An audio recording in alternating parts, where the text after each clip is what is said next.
Un par de conceptos que quiero aclarar. Voy a hablar de políticas públicas y ciencia, pero por supuesto que las políticas públicas abarcan muy variados temas ciudadanos y de país.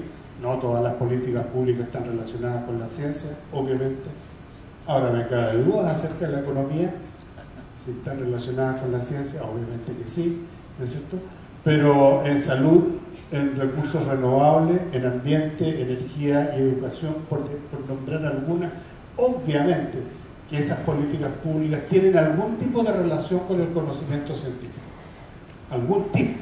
No digo que el conocimiento científico vaya a resolver la falta de una política energética en Chile. No. Lo que le falta a Chile es tener una política energética clara. Lo que vendrá después, digamos, lo aportará la ciencia. Pero ese punto específico no es netamente científico. Y que se reconoce, digamos, no solo en Chile, sino que en muchas partes del mundo, una brecha, un espacio, una desconexión entre el desarrollo de la ciencia y las políticas públicas, lo que se llama Science Policy. Y que si nosotros queremos llegar a ser una sociedad del conocimiento, como se coloca, digamos, en los discursos recurrentemente, es necesario abordar o pensar en esta brecha. La ciencia, me gusta hablar a mí de lo que se llama la ciencia postmoderna. Para mí la ciencia postmoderna no es solo la formulación de una hipótesis, la puesta por prueba experimental y la publicación del paper. Esa era la vieja ciencia.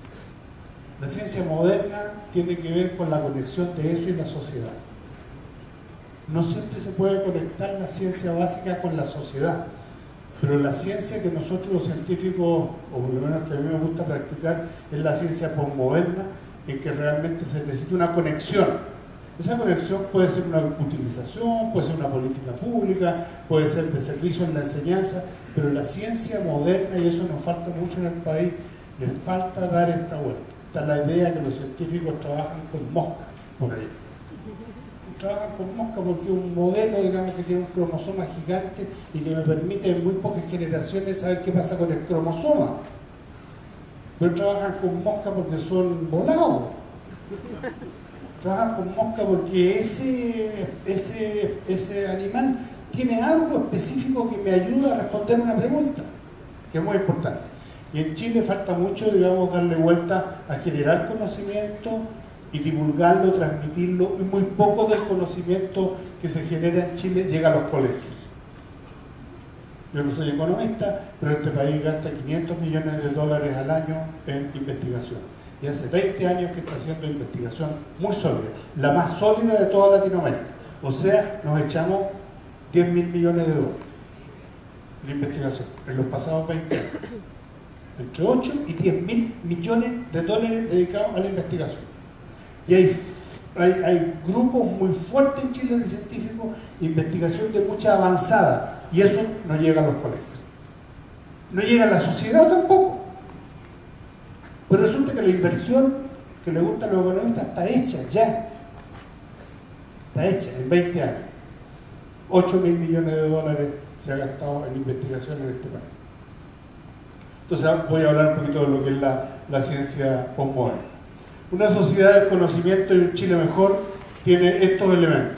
¿No es cierto? Uno de los elementos es la ciencia, pero no es necesariamente el elemento más importante. Pueden haber otros elementos más importantes, pero otros subconjuntos, obviamente, que son las políticas públicas, la educación y el mundo privado en las empresas. Hay otros intereses, pero yo lo centraría en esos cuatro. Y no solo en Chile, sino que en muchos lugares del mundo hay brechas, hay desconexiones entre estos conjuntos, digamos, de acción. La pregunta es ¿por qué la brecha y cómo superarla? ¿O cómo se puede superar? Les voy a dar 3 ejemplos más adelante de cómo estamos tratando de superarla en Chile. Pero ese es el problema básico. El por qué la desconexión o por qué la brecha, fíjense ustedes entre estos atributos y conducta de las instituciones de la ciencia y del gobierno. Uno por uno.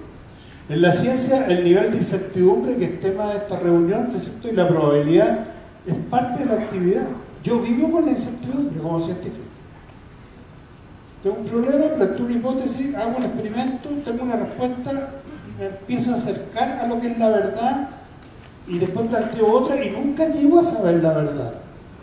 Entonces uso estadística. y digo que es significativo, el 5%, el 10%, tengo incertidumbre. La incertidumbre es parte de mi pega.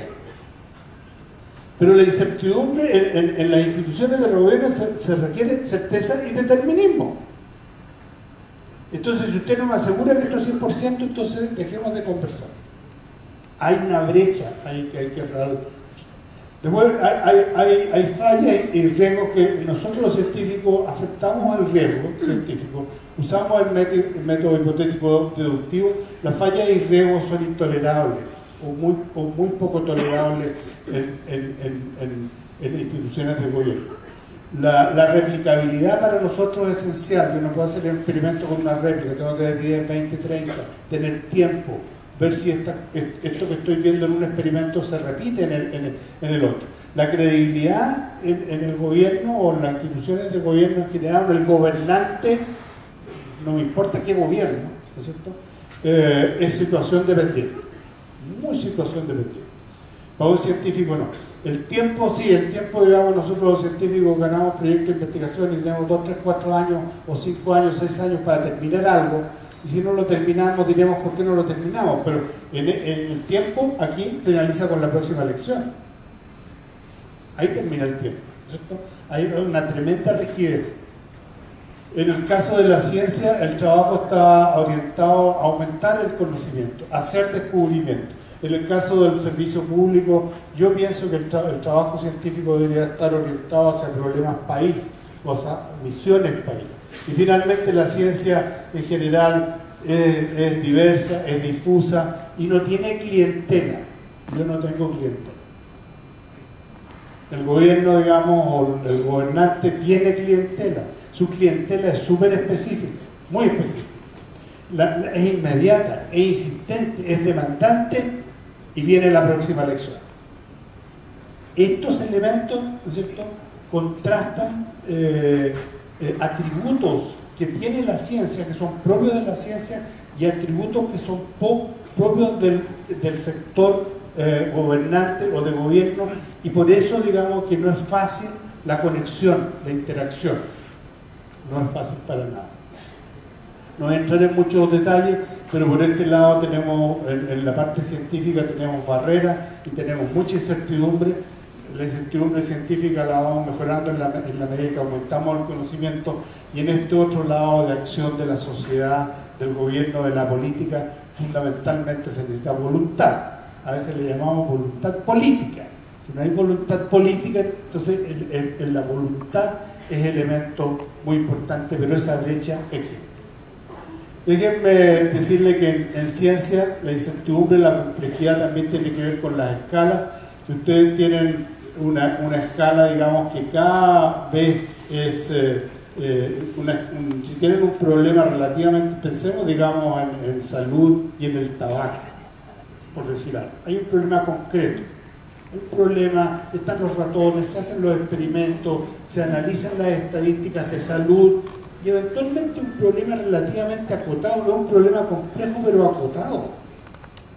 ¿Necesito? Si yo tengo respuestas de eso, eventualmente, digamos, podré plantear hipótesis, hacer experimentos, la incertidumbre me va bajando a ver, y eventualmente puedo llegar a una legislación. En la medida que el problema que estoy atacando es más complejo y tiene muchas más variables, la incertidumbre se hace mayor. ¿Para qué decirle en el cambio climático? Todas estas variables. No puedo hacer experimentos. Tengo una sola tierra. Tengo una sola tierra. No puedo hacer experimentos. Entonces, en la medida en que aumentan las variables y aumenta la complejidad, es lógico que aumente la incertidumbre.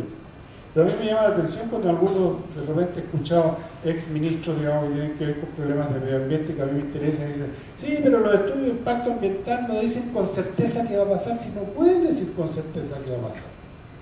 Hay 80 variables metidas en esto. Tendrán que decirlo con una cierta cantidad de incertidumbre. Y eso habrá que aceptarlo, ¿no es cierto? Y meterlo dentro del programa de política propiamente tal. Entonces, no podemos pensar, digamos, en cambios climáticos, cambios globales, problemas ambientales complejos, como que vamos necesariamente a tener respuestas definitivas. La incertidumbre es parte de la ciencia. Y a medida que aumenta, digamos, aumenta la complejidad, empezamos a ir hacia la ciencia de la modelación. Ah, no, que este modelo no le creo. Bueno, el modelo tiene que tener 7, 8, 10 variables, algunas de ellas serán basadas en datos, otras serán basadas no necesariamente en datos duros, y habrá modelos, en el caso del cambio climático se trabaja con 20 modelos distintos. Y los resultados que ustedes escuchan son aquellos resultados que dan la mayor cantidad de modelos, pero esa es la realidad. Ni siquiera puedo hacer experimentos en ese caso.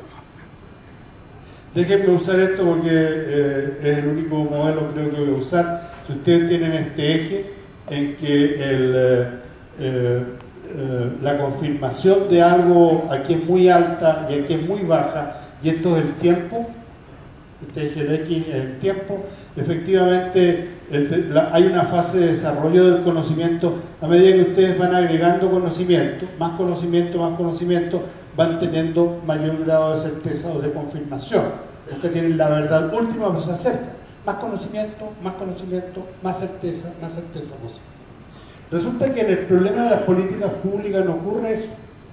Hay una cantidad de tiempo muy largo que pasa aquí, en que la cantidad de conocimiento no es suficiente para tener una certeza como para proponer una política pública.